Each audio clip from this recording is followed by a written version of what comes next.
You're listening to Up One Notch, a podcast where I explore the tech business world. My name is Mohammed On, and I'm a growth accelerator for tech companies looking to scale their businesses. I'm sitting down with software industry leaders, startup founders, and tech experts. Tune in to hear about the latest and greatest from the tech world. Hi, Daria. How are you doing today? Hey, good to see you. Fine, thank you. Happy to be here. Thank you so much for taking the time. And first of all, you're based out of Ukraine, so I hope that everything is fine there now. Well, Okay. Yeah, it's not fine, but it's gonna be fine soon.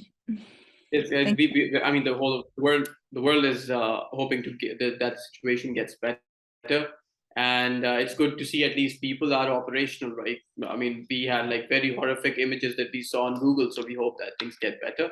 But Thank you. definitely, thank you so much for taking the time for this podcast episode. Thank you. Thank you.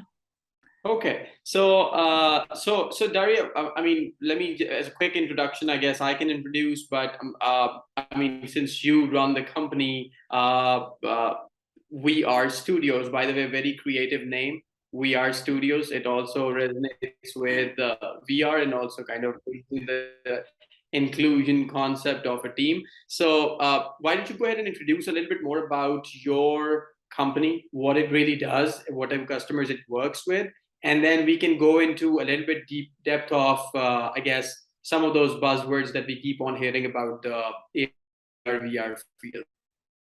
Yeah, sure, would love to. Well, firstly, this company is my big joy and passion. I started it 7 years ago because I met these technologies, AR and VR, and I totally fell in love with them. So I understood that I want to work with these technologies. I want to bring them to the businesses all around the world. So this is how it all started. And right now we are 7 years in the market working with AR, VR development for specific business objectives like boosting brand awareness, increasing sales, helping companies launch new products, or finding their way to the metaverse with AR and VR technologies. So we do consulting and development. This is in a nutshell. Who are our clients? Well, usually those are startups that have AR and VR component in there, corporate innovation, industrial companies who are looking for training and simulations for their employees, and also brands who are looking for marketing tools to engage with their customers. I think one of the biggest factors that comes into mind essentially is that it enhances the experience of the customers. Like, for example, any brand or company that is looking to sell some products or provide some services, the AR VR essentially can be leveraged to essentially increase their involvement and provide better customer experience. But if you can shed more light a little bit more about the overall, how does it really help boost sales specifically for a brand? Yeah, that's a good question. Well, the first part about the customer experience and in general experience in augmented and virtual reality, it's highly immersive. In augmented reality case, the 3D content, the digital content is embedded with your environment. So if we're talking about sales, for example, if you're selling some type of machinery or customer electronics or some decor items, then you can place them in augmented reality all around your user, and you can show how they look like in real sizes so they can interact with it. With augmented reality, it is highly interactable. Like you can play with this object, you can change its material, sizes, lightnings, colors, and so on and so forth. So it's very customizable and interactable. This is how you create this, not the storytelling, but specifically story living, when your end customer can live the story through with your product or with your service in augmented reality, and they can see how it look like in their environment. And the decision-making process is much more faster because they see the product already in their environment. And there is a magical moment when the emotional connection creates between the end customer and your brand and your product. This is augmented reality, and there are a lot of different approaches how you can create the user experience in there, but it totally depends on your business and your goals. Virtual reality is great for simulation and putting your user into that specific story so they can be a part of that story. And you can simulate any environment, you can simulate any specific experiences. While it creates even more deeper emotional connection, because when you live through a story with your friend, for example, right, when you have a hike in beautiful mountains, that create a specific bond between you two, because you live that experience together and you shared it. The same happens when your end customer has this shared experience with your brand in a highly immersive experience. In this case, we create this connection between the end customer and the brand, and that means that your customer became your brand advocate. They're highly loyal to your brand, and they see the environment, they see the product, and this is how they can make this faster decision again. But the most powerful part, I would say, it's visualization, because you can visualize any product, any process. Sometimes our clients, they're selling highly complex products, like very sophisticated machinery, and usually what they do, they pitch all the features in words, or they have some videos showing how it works. But in virtual reality or in augmented reality, they can showcase it, they can visualize any feature. For example, some machinery became transparent and you can see what is happening inside, you can see literally what is happening in there, and this is how you can highlight some features of your product. So actually this one of the most precious parts of AR and VR: visualization and emotional connect with your end customer. I think this is how brands win this sales story with the help of these technologies. Right, right. I think with, especially with COVID, after COVID, everything became about e-commerce, right? So, and within the e-commerce, since everybody is now rushing towards digital fronts to essentially do purchasing for whatever they need, so it's getting more and more competitive by the day to actually stand out with your competitors. So definitely better involvement with the customers, better user experience. Obviously, the customers lie at the center of any kind of experience there. So obviously the need for AR and VR is there. So what does it really look like preparing your organization for an AR VR solution? Like, for example, if you're building a solution today for AR VR and all of these immersive technologies now, does that adoption come really quickly? Do you have to prepare? Is there like a certain process that needs to take place to essentially for these technologies to be adopted within the organization and for the customers? Yeah, absolutely. Well, I would also like to add something to the e-commerce. You are quite right in here. Like, e-commerce is one of the industries that succeed of using AR and VR in their processes, because your customers can try on themselves your product in augmented reality. They can try it in their environment also in augmented reality. They can enter the showroom in virtual reality, and this is how you can boost their engagement and boost the sales and brand awareness. For the second part of the question, like how they prepare for the integration of AR and VR, well, it is crucial to understand that if you think if you plan to develop the AR and VR component and integrate it into your business processes, you have to have a strategy for it, and do your homework, do your research on what are the use cases already on the market, what is the user experience standards, how you can approach it, develop the scenario for your user experience, and think of the retention, because there are a lot of applications with augmented reality that are only one-time use, and there is a barrier for the end customer to come back to this app, and there is lack of motivation. So it's also important to think how you're going to push this retention rate all the time, updating content, for example, or having some game mechanics or some contests in there, or a social component. So you won't just use it for one-time sales, but you will have that as an ongoing tool in your sales processes, and it will boost not only the sales itself, but the retention rate and the engagement rate. And what is also great is that you can collect and analyze an enormous amount of data from these user experiences, and you can use that data as the insights, as the understanding of your user behavior inside of AR and VR components. And this is how you can use this data for the future business decisions and reinvestments. Absolutely, very rightly said. So Daria, let's talk a little bit. Let's jump from the AR VR side. And let's talk a little bit about how apparently the things are changing in front of us. So let's talk a little bit about the metaverse as well. I mean, there's a huge trend now that's happening about, okay, moving forward, everything is going to be about, like, for example, all of those immersive experiences that metaverse will be offering to the customers.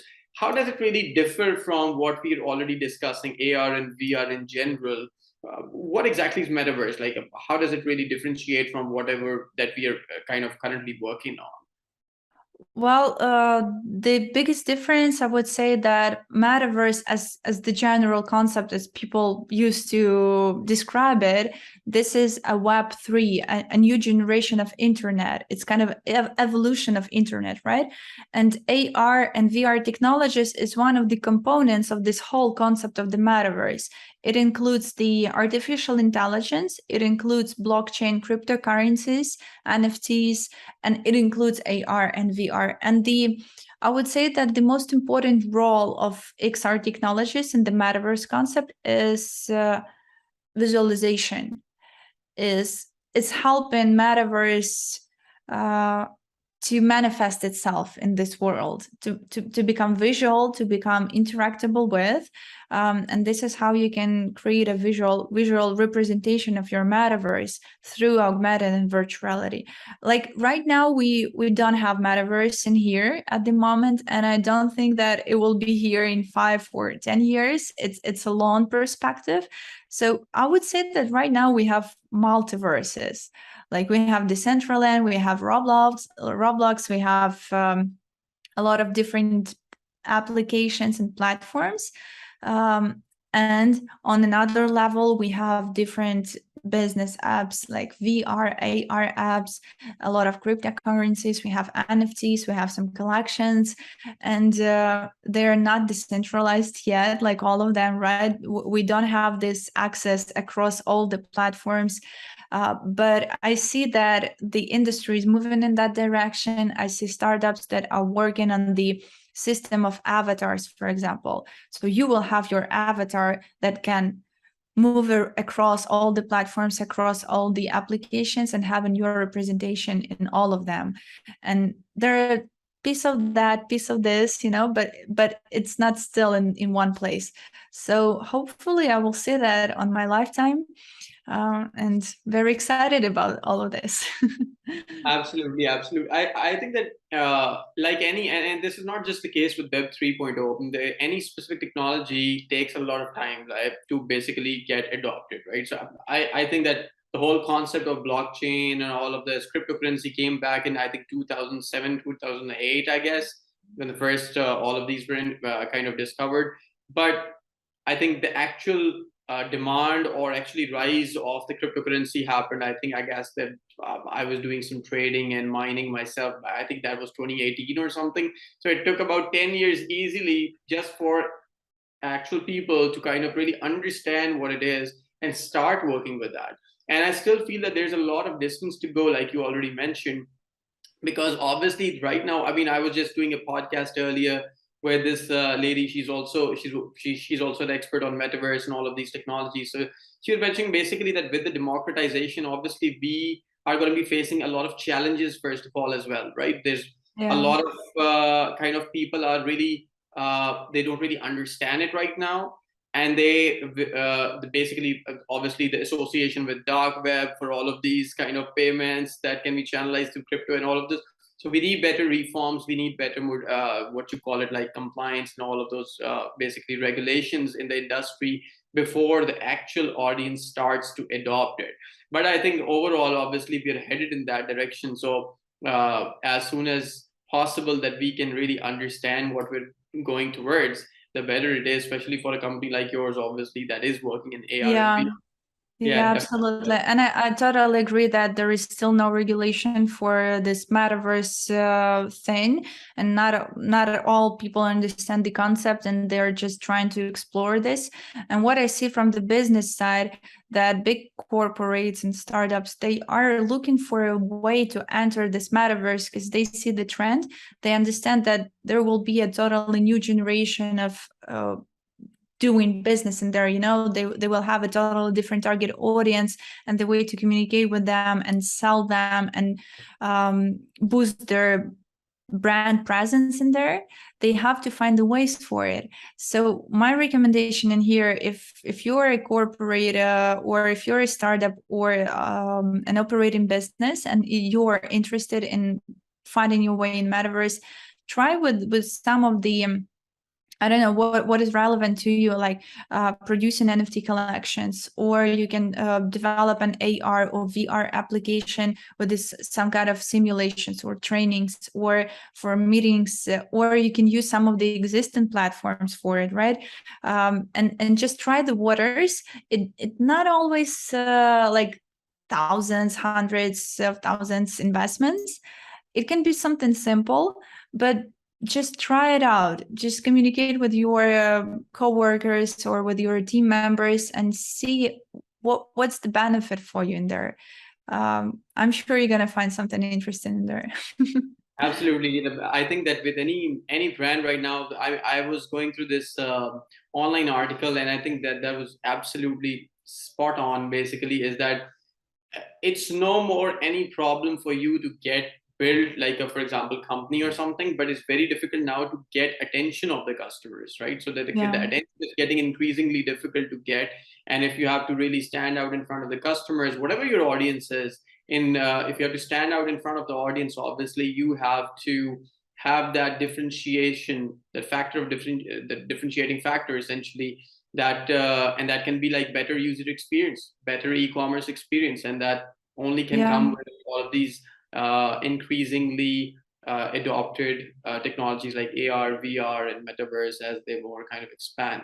Yeah, Uh, absolutely. And an interesting fact about attention in augmented and in virtual reality, you can understand where literally the attention of a user is, because we can right. collect the heat maps of the gaze and the motion of the body, and we can understand how people are moving around your environment in virtual reality, for example, and we can track where they're looking for how long are they looking at this object or this product. And it's just crazy how many insights you can get from it, like, because you cannot collect the data in real time in real life, I mean, and that's Absolutely. also one of the insights. Well, it actually reminds me of, I mean, back in the day, I was working on this specific project that was a startup out of US. Essentially, what they were building was an AI and machine learning based algorithm, which was essentially fed to this driver cameras. So those cameras were facing the drivers while they were driving and essentially monitoring their eye movement, essentially to detect if a driver is sleepy, if a driver is not giving the right amount of Mm-hmm. attention, is he distracted, and so on and so forth. And then all of a sudden, COVID came in. And when COVID came in, that similar model was essentially used and actually built on top of that to develop this platform where you could essentially analyze people. Let's say, for example, in a metro, or let's say in a public area, there's Mm-hmm. like people walking on a road, and then you can really looking at the people, they were kind of getting more input from, for example, is there certain any symptoms of, let's say, flu? Are there people kind of for Mm. example, are they really vaccinated, for example? Are they really not in that specific position from a medical standpoint to be able to allow to enter the metros and all of that? So all of those things were only could only be made possible through the use of better AI and machine learning and all of that. But again, obviously, these systems only grow faster and better with time and more experience. So yeah, definitely, that's there. Well, thank you so much, Daria, for hopping on this podcast episode of Up One Notch, and looking forward to staying connected, and looking forward to doing some great work together, if possible, if there's any opportunities where we Thank can you, work. Mohammed. Thank you. Well, Thank you for inviting me and having on your podcast, and wishing all the success. thank you.